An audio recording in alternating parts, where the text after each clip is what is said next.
나는 백인들이 참 안 됐습니다. 백인들에게 죽음의 노래가 없다는 점만 해도 그렇습니다. 백인들은 공포감이나 절규 속에서 죽어갈 뿐 부를 노래 하나가 없습니다.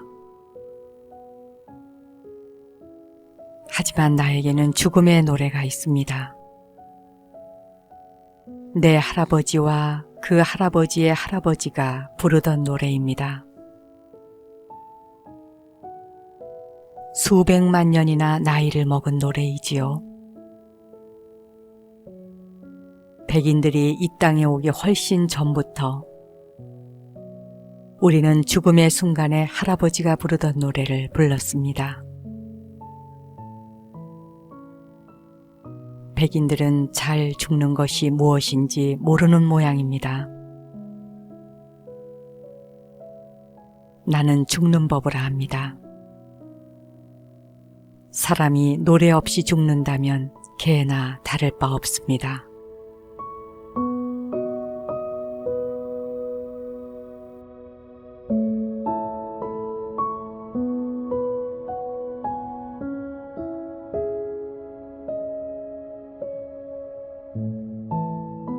죽음의 노래라. 우리가 죽음의 순간 삶에 바치는 감사와 존경의 노래를 부를 수 있다면 죽음에 대한 생각이 바뀌지 않을까요?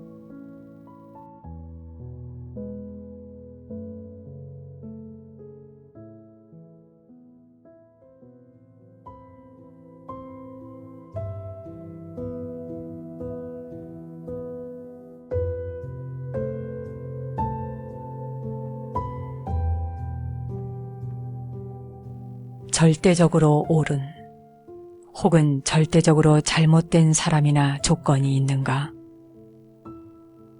희비 혹은 선악이 절대적일 수 있는가? 여러분이 있는 그대로 사물을 바라보고 분석한다면 정말로 그렇다고 할 만한 것은 아무것도 없을 것이다. 그것은 바다 위의 거품이요 비눗방울과 같은 것이다.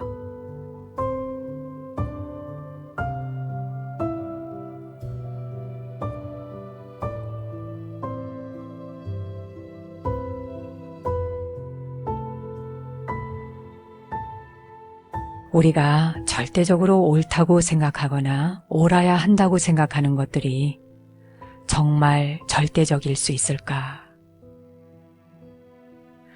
오늘 이 화두를 던져주신 분은 영국에서 아마라와띠 수도원을 이끌고 계시는 아잔 수메도 원장 스님의 말씀입니다.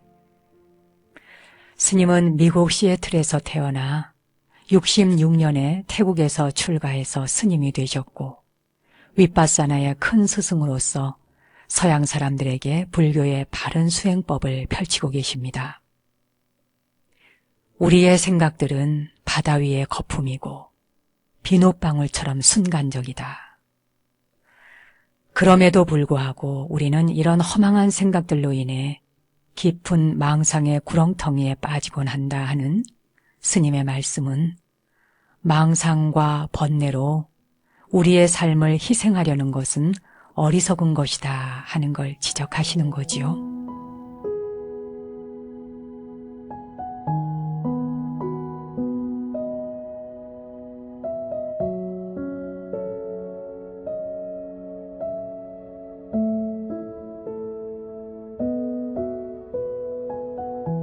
분명하게 보기 위해서는 때로 멈추어야 함을 배워야 한다. 처음엔 멈추는 것을 현대 생활에 대한 저항 같은 것으로 이해할 수도 있다.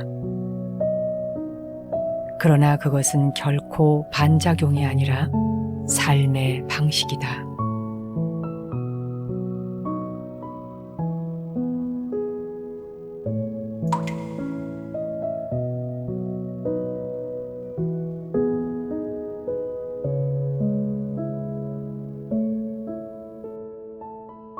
일상생활 속에서 우리는 사실 많은 것을 놓치고 삽니다.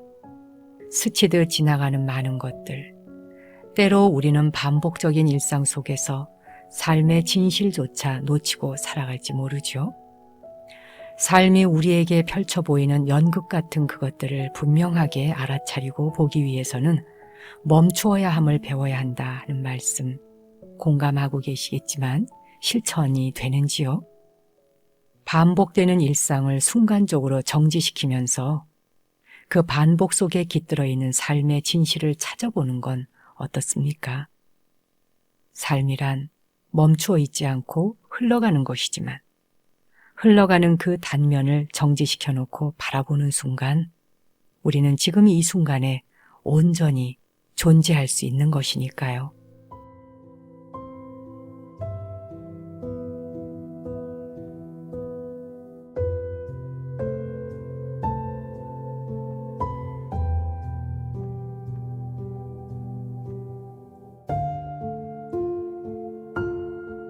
인디언들은 이름에는 힘이 있다고 믿습니다. 나는 여러 개의 이름을 가지고 있습니다. 그 이름들에는 각각 나의 여러 가지 면이 들어 있습니다. 각각의 역사가 깃들어 있지요. 그러니 아이들을 강하게 키우고 싶다면 부디 특별한 이름을 지어주십시오.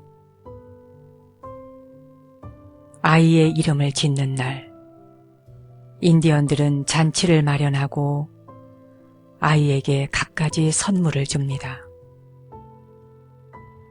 나의 할머니는 아주 멋진 구슬 목걸이를 내게 선물했습니다. 그것은 지금까지도 나의 보물입니다.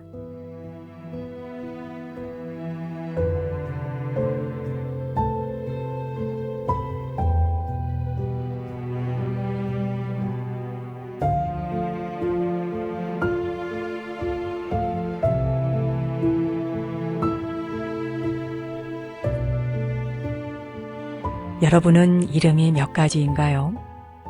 유명하고 훌륭한 사람일수록 이름이 다양하다고 하는데 부처님도 10가지 이름을 가지고 계시지요. 열의 10호가 모두 부처님의 명호입니다. 추사 김정희 선생도 이름이 다양했다고 하지요. 완당이라는 호를 가지고 있듯이 옛 선비들은 아호도 있고 글이나 그림에 사용하는 호들도 있어서 그 사람의 인품과 됨됨이가 이름에 묻어나고 또 직업까지 알 수도 있지요. 이름에는 힘이 있다라는 인디언들의 말은 일리가 있습니다. 이름을 붙여놓으면 이름대로 성장하는 면도 있으니까요. 유나. 이 유나라고 하는 이름을 붙이고 보니 이름대로 모두가 한 바다에서 만나지지 않습니까?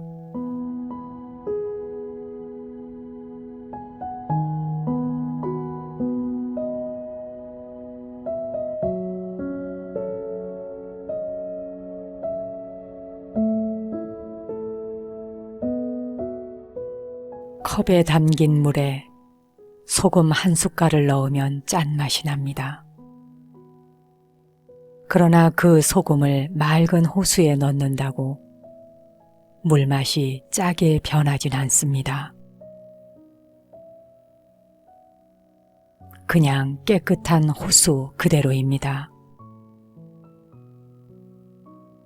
당신 마음이 하늘처럼 넓고 바다같이 광대할 때 평화는 흔들릴 수 없습니다.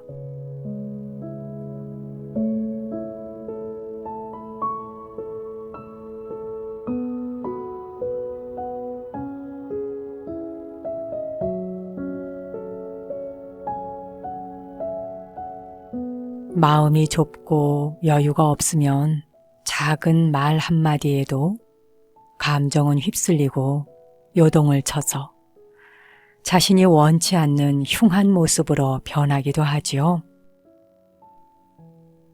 하지만 마음이 한계가 없고 무한하다면 누가 무슨 말을 하거나 불쾌한 행동을 하더라도 한 마음 안에 다 담을 수 있습니다.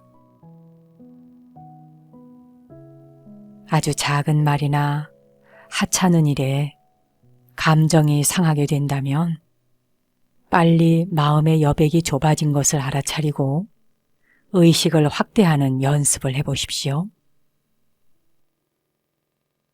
눈을 잠시 감고 숨을 깊이 들이쉬고 내쉬면 어느덧 마음은 평화로운 호수처럼 고요해집니다.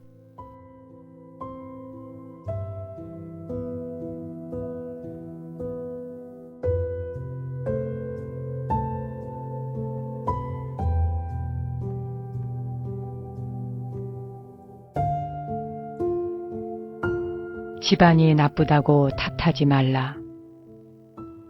나는 9살 때 아버지를 잃고 마을에서 쫓겨났다. 가난하다고 말하지 말라. 나는 들쥐를 잡아먹으며 연명했고 목숨을 건 전쟁이 내 직업이었고 내 일이었다. 작은 나라에서 태어났다고 말하지 말라. 그림자 말고는 친구도 없고 병사로만 10만, 백성은 어린애, 노인까지 합쳐 200만도 되지 않았다. 배운 게 없다고, 힘이 없다고 탓하지 말라. 나는 내 이름도 쓸 줄 몰랐으나 남의 말에 귀 기울이면서 현명해지는 법을 배웠다. 너무 막막하다고, 그래서 포기해야겠다고 말하지 말라. 나는 목에 칼을 쓰고도 탈출했고 뺨에 화살을 맞고 죽었다 살아나기도 했다. 적은 밖에 있는 것이 아니라 내 안에 있었다. 나는 내게 거추장스러운 것을 깡그리 쓸어버렸다. 나를 극복하는 그 순간 나는 징기스칸이 되었다.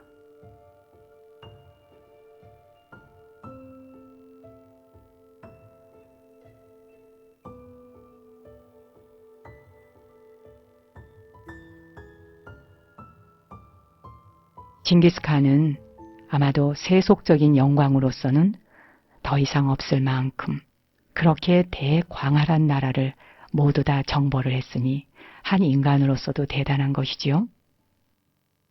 그러나 징기스칸 또한 적은 내 안에 있었다라고 하는 그 어록에 담겨있는 말 한마디만 보더라도 자신을 분명히 이겼던 사람인 것 같습니다. 우리에겐 정복자이며 야만인처럼 느껴지기 쉬운 징기스칸, 때로 삶의 시련에 부딪혀 곧 넘어질 것만 같이 위태위태한 현대인들, 그리고 잘못된 교육과 물질의 노예가 된 어른들 탓으로 나약해질 대로 나약해진 청소년들에게 징기스칸은 세속적인 정복자로서의 가치를 넘어 극단의 상황 속에서 자신을 극복한 전형으로 적은 밖에 있는 것이 아니라 내 안에 있었다라는 징기스칸의 어록을 유나 가족들도 가슴에 새겨보시기 바랍니다.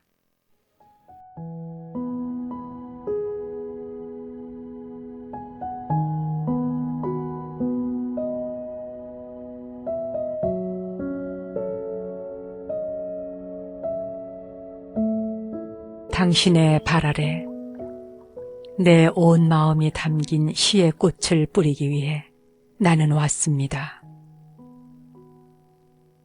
이 꽃은 당신의 숨결로 태어나고 당신의 사랑으로 피어났으며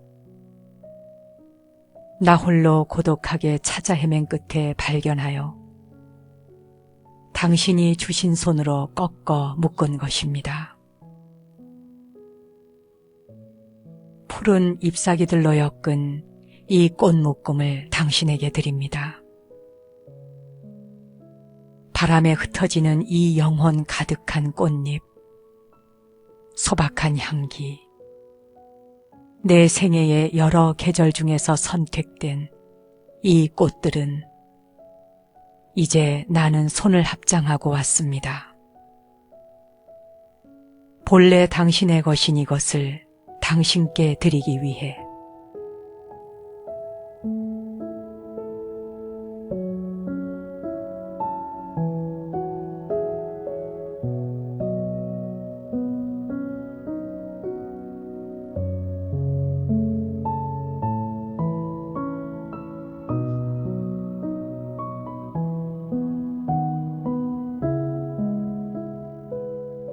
봄이 저만치에서 오고 계시다는 소식을 바람에게 전해 듣고 마음 먼저 달려나가 기다려봅니다. 요간한다가 깨달음을 완성한 뒤 불멸의 기쁨을 노래한 시를 오늘의 공양구로 낭송해 드렸습니다. 요간한다는 육신을 벗고 생사의 탈의 경지로 들어간 지 20일이 되도록 그의 육체는 부패하지 않았고 얼굴엔 무한한 기쁨이 서려 있었다고 하지요. 욕망이 다 사라진 성자들의 몸은 가끔 부패하지 않은 채 마치 오래된 토기처럼 유지되기도 하는 모양입니다.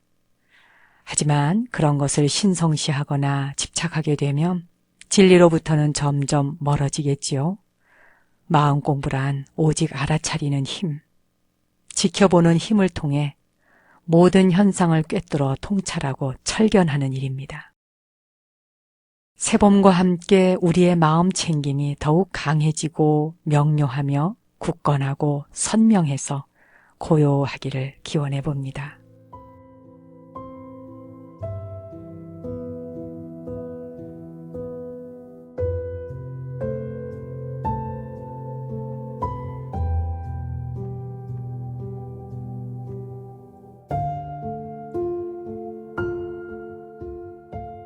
대장부 가슴속에 원수 친함 있으랴. 괴롭든 즐겁든 모두 전생 인과로다. 그 옛날 석가모니 부처님께서는 당신 해친 자를 먼저 건지셨네.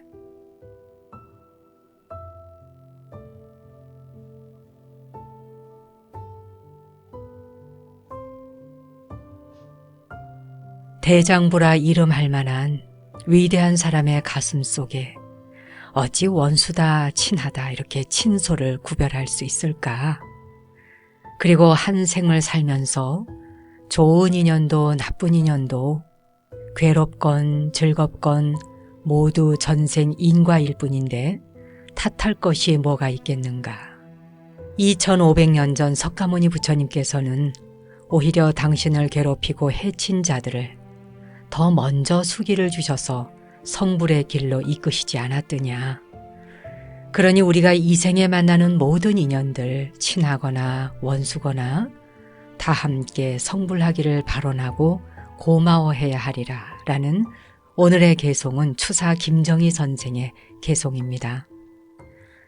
조선 말의 예술인이자 학자이며 특히 서예가로서 추사체를 남길 만큼 후세에 영향을 끼친 선비이지만 선불교에 남다른 깊은 관심을 가지고 정진했던 거사 수행자이기도 했습니다. 그의 선수행의 경지는 그 당시 많은 선사들과 선문답을 나눌 만큼 열정적이었고 그것을 기록으로 남기기도 했지요. 제주도에 유배가 있는 동안에는 초이선사가 보내준 착설차를 마시며 차의 그간 향과 맛으로 유배지에서의 고독과 쓸쓸함을 달랬다고 합니다. 유배지에서의 삶이란 절의 고도의 고독함이 엄습해 오지만 사람의 정이 절절하게 그리운 외딴 곳이기에 오히려 마음이 더 큰 사람으로 다듬어지고 또 욕망을 벗어난 해탈자가 되지 않았을까 짐작해 보게 됩니다. 그가 남긴 그림 속에는 인간의 마음, 그 마음 살림살이가 단촐할수록 여백이 있고 그 여백을 통해 지혜의 눈을 뜨게 하는 절묘한 설법이 들어있기도 하지요.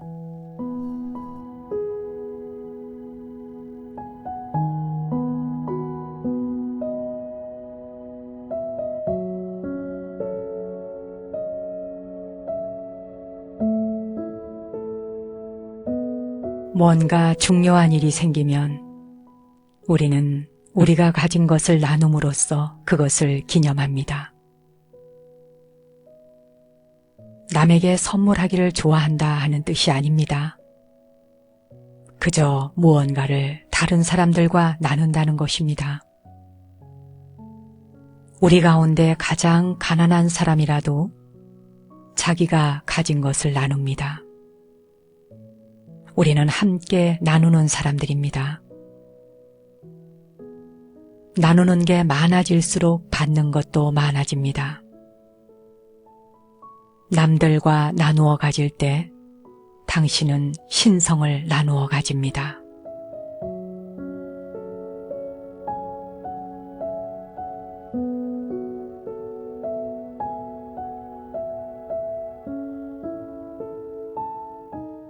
라코타 인디언들은 나누고 주는 법을 알고 있었고 그것의 기쁨을 터득했던 부족입니다. 가장 가난한 사람이라도 자기가 가진 것을 나눈다 하는 부분이 있었죠. 이 스리랑카나 미얀마, 태국 같은 남방불교에 가면 이 스님들이 우리나라 사찰처럼 절에서 공양을 지어 드시는 게 아니잖아요. 거기는 아침에 일어나서 아침 기도하고 또 정진이 끝나면 바루를 하나씩 들고 마을 어귀로 나가시죠. 그래서 이 집 저 집 공양을 받아옵니다. 그렇게 탁발을 나가셨을 때 스님들께 공양을 올리기 위해서 그 집집마다 뭔가를 한 가지씩 준비를 하고 있는데 이 라코타 부족들의 말처럼 가난한 사람이라 아무것도 줄 게 없을 때 자기가 가진 것을 나눈다 하는 것처럼 이 사람들도 마찬가지입니다. 정말 자기가 아무것도 없다. 쌀 한 톨도 없고 우유 한 사발도 드릴 것이 없다. 그럴 때는 맹물을 한 사발을 들고 기다려요. 그리고 그 맹물을 두 손으로 공손하게 받들어서 무릎 꿇고 앉았다가 지나가시는 스님에게 자기의 순서가 되면 그 공양을 정성스럽게 올리는 것을 제가 이쪽을 순례하다가 본 적이 있습니다. 일부러 탁발 나가는 시간을 맞추어서 달려나가서 그 길에 서서 저도 꽃다발과 공양을 올렸던 적이 있지요. 공양을 하고자 하는 그 마음만으로도 세세생생 바른 진리를 만난다고 했으니 맹물 한 사발이냐 아니면 우유 한 사발이냐 하는 것은 중요한 게 아닌 거지요. 여러분도 말입니다. 이번 주에는 여러분 주변에 만나는 누구에게든지 마음으로라도 꼭 물질이 아니어도 공양이 있지 않습니까? 마음으로라도 덕스럽고 복을 베풀 수 있는 그런 공양들을 많이 하셨으면 좋겠습니다.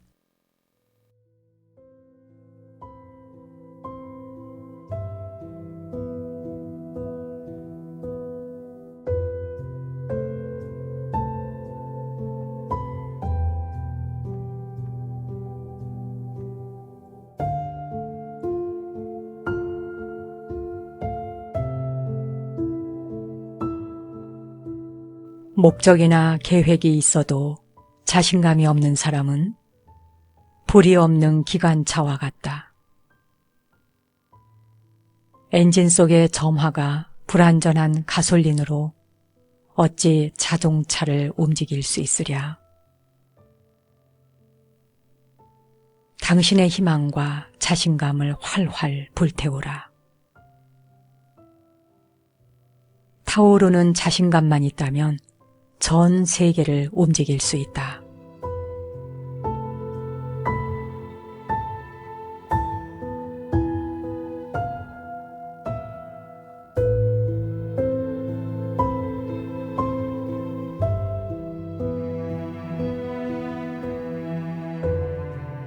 오늘은 생명의 실상에 나오는 말씀으로 내면의 불을 밝혀봅니다. 그렇지요. 아무리 우리가 꿈이 있어도 또 아무리 소원이 있어도 그것을 행동으로 실천할 수 없다면 점화가 되지 않는 기관차와 다를 바가 없을 것입니다. 자신의 꿈을 생각 속에서만 맴돌고 마음속으로는 과연 내가 꿈을 이룰 수 있을까 하는 반신반의로 자신을 신뢰하지 않으면 어떤 목적도 계획도 성사시킬 수 없을 겁니다. 자신의 꿈이 무엇인지 확인하고 그 꿈을 이루기 위해 오늘도 활활 불을 태워보시기 바랍니다.